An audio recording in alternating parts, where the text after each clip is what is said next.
Okay, we are recording. This is the Pieces for My Puzzle podcast, recording number 71. Take it Okay. away. All right. Let me just make sure I have the right. Okay, there we go. Okay, I'm ready. Thanks, Bill. Hello and welcome back to another episode of Pieces from My Puzzle. I'm your host, Nikki Ship. Thank you so much for joining us today. Last episode, we had the great pleasure of speaking with Ms. Daniela Feldhausen, the founder of Kids Up Reading Tutors. If you didn't get a chance to tune into that episode, please do. We had a wonderful conversation about dyslexia and dysgraphia and dyscalculia. And what the differences are and how you can get your kiddo some help. So thanks again, Daniela, for being on the show. I greatly appreciate the conversation that we had. Today, we're diving into the world of autism with a great guest whose experience is both profoundly personal and deeply professional.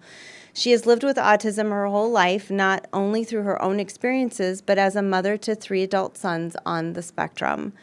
Our guest is Jeanne Beard, the founder of the National Autism Academy and the author of Autism and the Rest of Us. For over 16 years, she has worked alongside one of the country's leading clinical experts, Dr. Tim Wahlberg, to translate the highly successful Linear Autism Method, also known as LAM, into practical books, training, and support for families and therapists. Jeanne has walked the difficult road from dysfunction to function with her own children and understands the parent perspective firsthand. She's here to share her incredible insights, discuss why traditional approaches may not always be the most effective, and offer hope and practical solutions for those who live and work with individuals on the autism spectrum. Please join me in welcoming the founder of National Autism Academy, Jeanne Beard. Thank you so much for being here, Jeanne. Thanks, Nikki. I'm so glad to be here. Yeah, I'm so excited to speak with you today. I know that your life has been kind of interwoven with autism in so many ways, and as a mother and in your family of origin and now professionally, how has this lifetime of personal experience shaped your unique approach to supporting the autism community? Well, I think over the years, I think over the years I have gained a great amount of respect for people with autism and for the difficulties that they face. It develops a level of compassion once you understand what they're going through. Their life is not easy, and No. and the level of compassion that comes up, it grows deeper and deeper as you have more and more understanding of autism, which is what I've learned through the Linear Autism Method. Yeah. Yeah, and it's so true, because I think once I felt the same way when I started really unpacking a lot of stuff for Drayson, the amount of empathy and compassion that I felt like I had to hold, because I knew his challenges were so much more difficult than, let's say a child that was not neurodivergent. You definitely get a different life perspective for sure. For sure. Yeah. And, Yeah. you're talking about, I really can't wait for our listeners to hear about LAM, about Linear Autism Method. Can you explain the basic premise of the method and what it takes, or excuse me, what makes it different from other interventions like ABA therapy? Sure, absolutely. Dr. Wahlberg has been developing the linear autism method in private practice for over 30 years. Wow. He told me last week he sees about 60 kids a week. I mean, think Wow. about the numbers. So he has a huge amount of experience in working with these children one-on-one in therapy with their families and helping them to achieve success. And I met him because I was looking for someone to help my son, my middle son, when I first found out he was on the spectrum, and that has led to the diagnosis of my other 2 sons, they're all high functioning, and they all today they all have jobs. They all drive cars. 2 of them live independently. One of them lives in a studio apartment that's attached to my house. So I have learned what it takes to help them succeed over the years from Dr. Wahlberg, from the Linear Autism Method. And the Linear Autism Method is based on Dr. Wahlberg's control theory. And the control theory states that an individual with autism, an individual is born with difficulty with sensory stimulation and sensory input and develops autism as a neurological and behavioral adaptation to manage the stimuli or just to make it even understandable. Okay. And so as the child develops, their brain is actually developing in sort of the opposite direction of other children. Other children are taking in new information and they're building a database of understanding of the world, and they're learning what the social environment is, how the world works, how you manage situations. Kids with autism, because their brain needs to block out stimuli in order to manage it and make it tolerable, because they're blocking out stimuli, their brain is developing in a different way. It's developing with the skill of blocking out things. And so they're not building that same database of understanding of the world. And as that happens and as they grow, this is because their neurology is very linear. That's why the Linear Autism Method is called Linear Autism Method. Makes sense. Because their thinking is very linear rather than very global, and this is something that is not. I don't think anything surprising to anyone, but because of that linear development, they don't build the database that allows them to problem solve very well, to Right. interpret environments, to take environment into consideration, to project into the future, to see what the outcome of their behavior is going to be, because they're very right here, right now. Right. And that is not a character flaw. And I think that is one of the things that I love so much about what Dr. Wahlberg does, is that there's nothing about what he says about autism that has anything to do with a character flaw. He talks about personality first, diagnosis second. And he talks about how every individual has a personality and that is, it influences everything in their life. But the linear autism method recognizes the thinking patterns. It recognizes 7 thinking patterns that develop as the result of this linear nature of the brain. And to me, when you see it in action, it is so compassionate and it is so understanding. And my sons, all 3 have spent time with Dr. Wahlberg, and they all come away from it feeling understood for the first time in their lives. They felt understood. My middle son, who is the most severely impacted, is the one who originally got us into therapy back in, I think it was 2005, and he's 30 now, and he holds a job. He holds a great job, but he would come home and say, Mom, he gets me. He gets me. And that sense of being understood, to me, is, as a parent, is so valuable. So it's different from ABA therapy in that it is, in my opinion, working with the brain neurology of someone who's linear rather than trying to change the brain neurology. The behavioral, rather than and we absolutely, Linear Autism Method absolutely focuses on more functional behavior and delivers more functional behavior, but it does it by teaching the individual to understand their brain neurology and work with it so that they can come to the conclusion that they need to and be functional, as opposed to ABA, which is kind of I don't want to say it's creating little Ottomans, but it's not building the muscle of problem solving for yourself. Right. And so for me, the Linear Autism Method is the answer for all of those kids that are either on the bubble or that that you think and so many of them are so smart that they could be, if they had the right support, they could be living independently. And that's where all 3 of my kids were, in that area. Yeah.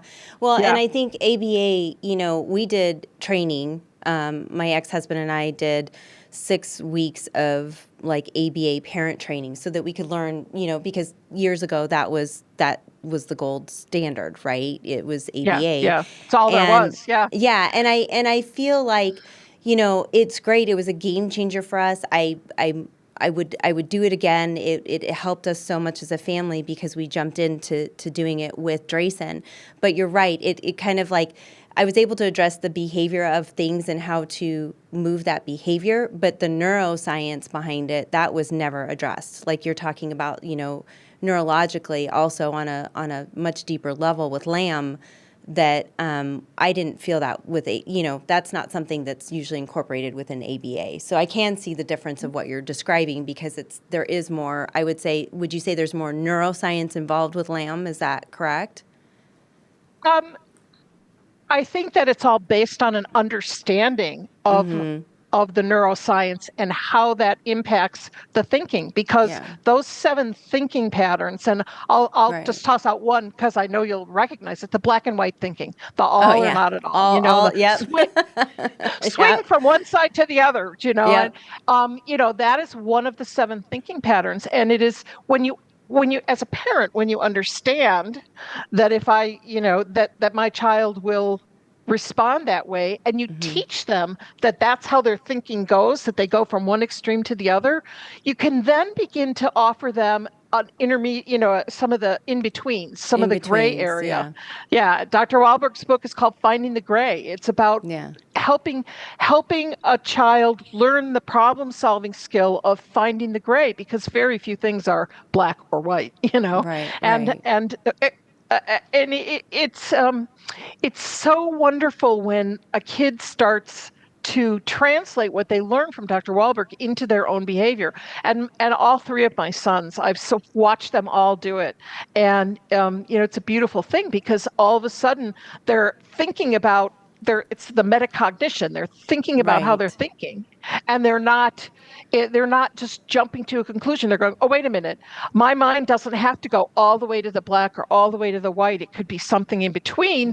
What other options could there be? And this is how, as a parent, I taught them, I would say, wait a minute, let's think about this for a minute. It doesn't have to be never do any homework at home, or, do everything perfectly. We can find a way in between there where it's manageable for us, And so then I said, so what would that look like? And he said, well, it might look like doing half the math problems instead of all of them. Okay, fine. Let's do half the math problems instead of all of them. Because what I was working on developing was that ability to assess the situation and make a decision and be functional in the situation rather than having the autism just completely shut him down. Does that make sense? Yeah. No, it totally makes sense. Yeah, and I can see I can see where it can get convoluted, like Lamb versus ABA and things like that, because they are kind of all in the realm of obviously behavioral support, right? You want to help the behavior of things, but what I'm noticing with Lamb, because after you and I talked, of course, I was like, on the computer, like, let me check it out, and I think that it's fascinating. It's almost like a level up, I feel like, for me, because I did go through the ABA, certain components of ABA, and even though I don't proclaim to know a ton about ABA, I just know how I was trained, and it helped me and my family, amazingly well. I almost feel like Lamb is a little bit of a level up for us, like at this point in time, for us to maybe potentially be integrating with Drayson. Versus when, he was younger. But it's also something that I've been kind of looking for more of. Does that make sense? Like, I'm like, okay, we've gone this route and it's great and it's worked, but is there more that we can do? This can't be the top out. This can't be, this can't be where it's as good as it gets. Do you see what I'm saying? Yeah. So Absolutely. I know that you believe that parents need training to best support their children, because that was one of the things that we kind of talked about on our call. Why is this so crucial, and what do you think is the biggest mistake you see well-meaning parents make? Well, well-meaning parents, they try the parenting that they learned either at home with their parents or learned from their brothers and sisters or whatever the neighbor recommends. They try those things, and when they don't work, they double down. They try harder. They try harder with the same techniques. I have no idea what you're talking about, Jeannie. Okay. I think that's the biggest mistake, because it's like, I ran into a brick wall. Maybe if I run harder, I can get through the brick wall.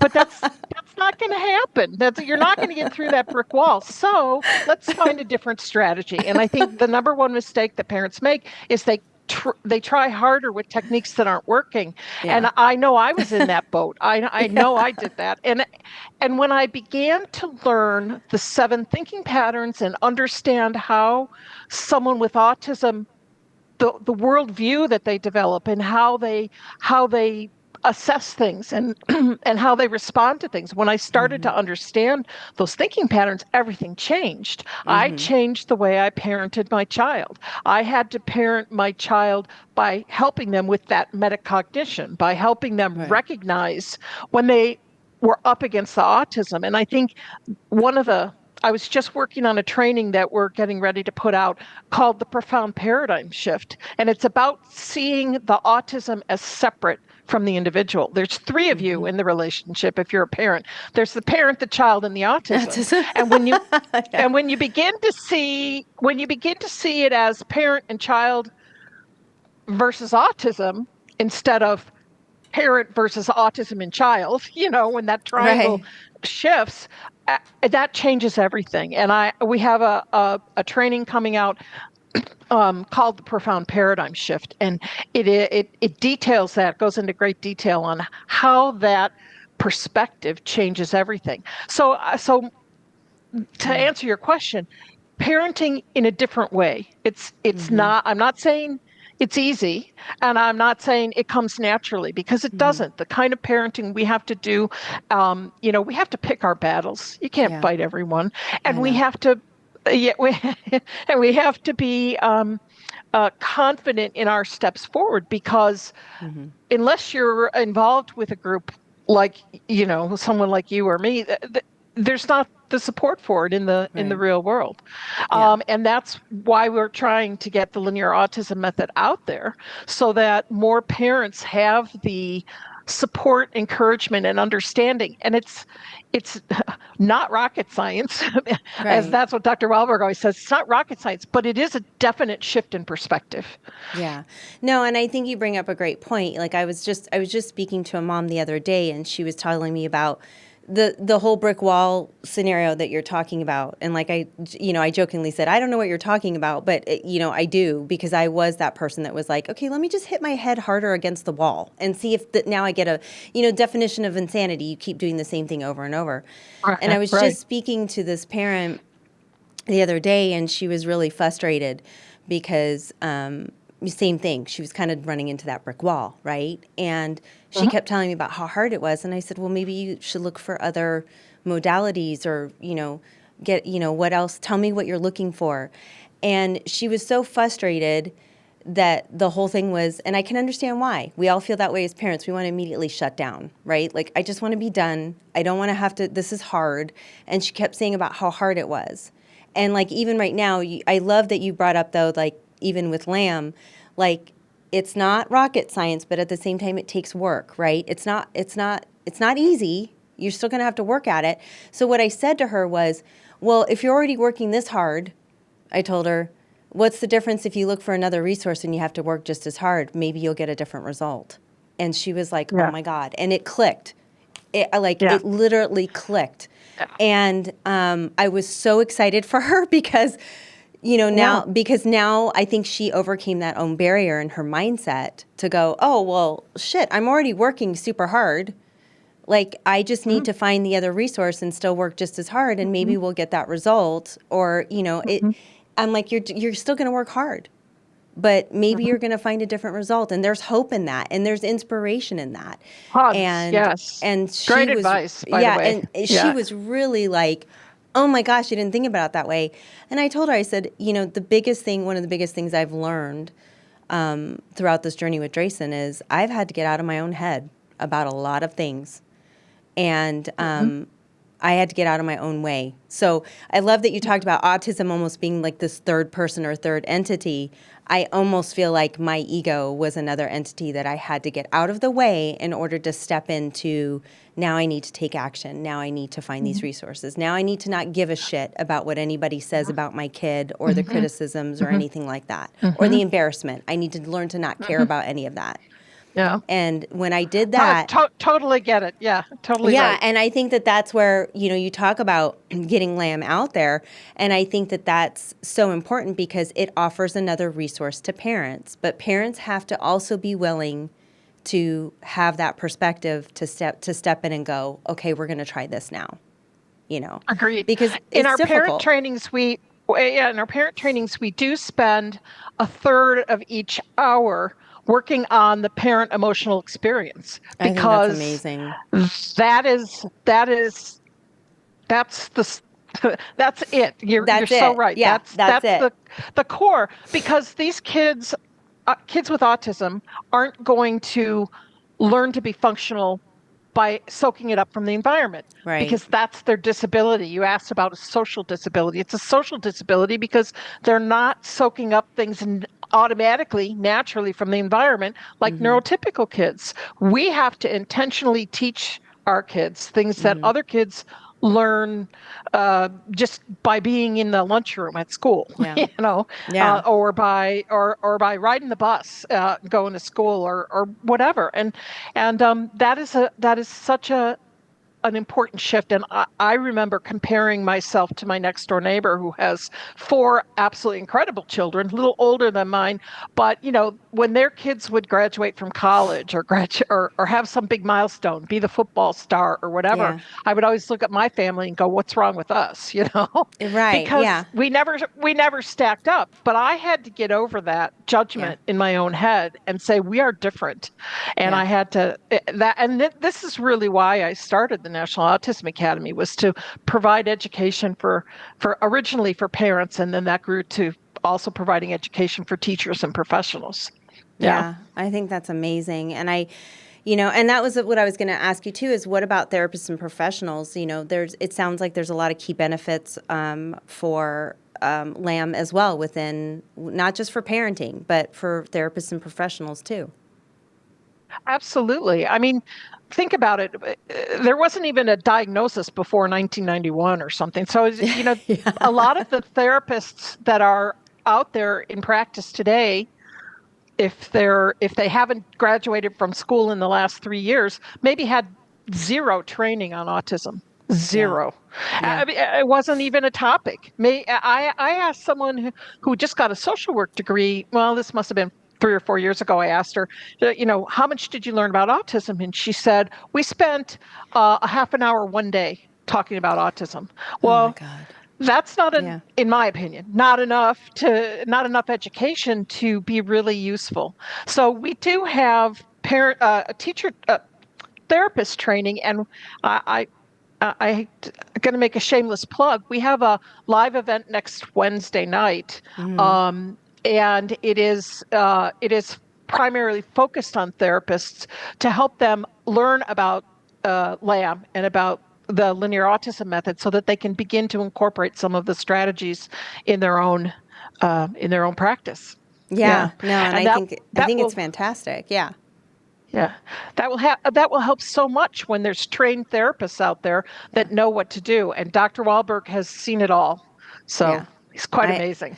I think that's so awesome. And I think it's great because you do have to have both, right? I always say it takes a village. Like, I have to make sure that Drayson's providers are all on the same page.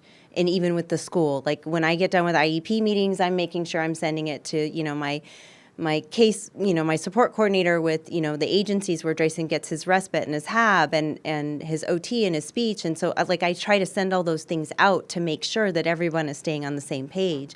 And so I think it's great that LAM is not just for parenting, but also for, therapists and professionals too, because now you're helping to, if everyone gets trained in that realm, right, now everyone's aligning and that lessens confusion for the kiddo too. Right? I always say, Absolutely. if you're doing something different than this person, like, no wonder he's confused. Yeah, yeah, yeah. You know, Well, the best results happen when everyone works together. yeah, it's Hands true. down. It's You're true. absolutely Yeah, right. it Yeah. takes a village. Yeah. And I know we talked about, you had mentioned, autism is often called a social disability. You mentioned this a few minutes ago, but can you break down what that means and explain what truly causes some of the behaviors we see in people with autism? Sure. Again, it's based on the control theory. Because a child born with autism is having difficulty processing the environment, their brain neurology starts to build to block it out. And so they're not creating that social database. And when this is a kid that plays side by side with another kid but doesn't interact with them. Right. An example from my son, when he went to preschool, and the preschool teacher called everyone over to the rug for story time, he would keep on playing in the kitchen or doing something else, and it's like they weren't there. He just ignored her. And she'd say, well, why does he ignore me? And at that time, wasn't aware of what I know now. But today I know that he was not reading the social cues. Everybody else went, ooh, everyone's sitting down. I better go sit down too. And he doesn't have that trigger in him because he doesn't have that social chip. He doesn't have that social database to reference that I should be doing what everyone else is doing. And he doesn't care. And that is part and parcel of autism. When a kid goes to high school and the teacher says, open your math book to page 200, the kid on the spectrum says, why should I? I don't like math. I don't like you. I don't want to do the programs. I don't want to be here or do the problems. I don't want to be here. Why should I? Well, the other kids all open their math book and go to where the teacher says, because they don't want to be called out and embarrassed. They don't want to be sent to the principal. They don't want to get in trouble with their parents. They don't want to get in trouble with the teacher. They maybe don't want to flunk the course. Try to talk to a kid about, but they might feel about. And they might feel exactly like the child with autism, though. I don't like you. I don't want to do math. I don't want to do, but they're going to do it anyway. Right. But they're going to do it anyways because they have that social ability. And that social ability, and again, I want to stress, this is not a character flaw. This is a function of their brain neurology. They don't have that reference to say, "Ooh, I need to fit in." I used to ask my one son when we'd do an English paper. We'd write the paper and then we'd go back and edit it. He never wanted to edit it, right? Black and white. Written is written. It's done. Yep. Done is done. I don't care. We don't have to make it better. Of course, we know that's not very functional. But, I would say when we're done, I'd say, God, doesn't it feel good to have that done? That's social. That's a feeling that's based on social beliefs. Oh, I did a good job. I feel good about what I did. I got it done. It's off my list. I can do something else now. He would say, no, Mom, I don't feel those things. And he didn't. He didn't feel relieved or happy or content or good about himself. It was funny because now at 28 years old last year, he had a friend who was in some financial trouble, and my son is very good with money. He has a job, he saves a lot of money, and he has he has money, and his friend was in financial trouble and he helped him out. He decided totally on his own. He asked me about it first, which is a good thing because, our kids can get themselves into big trouble. But he's 28 years old and he manages his own money at this point. And he said, Mom, I'm going to give my friend $1,000. And I said, okay. I said, is this a loan or a gift? And he said, well, I don't know. I said, well, you better make sure that it's a gift because chances are when you loan money like that, you don't get it back. And he said, okay. And then after he did it, he came back to me and he said, Mom, I finally understand what you were talking about when you were telling me about feeling good about finishing a paper. And he says, I feel good about this.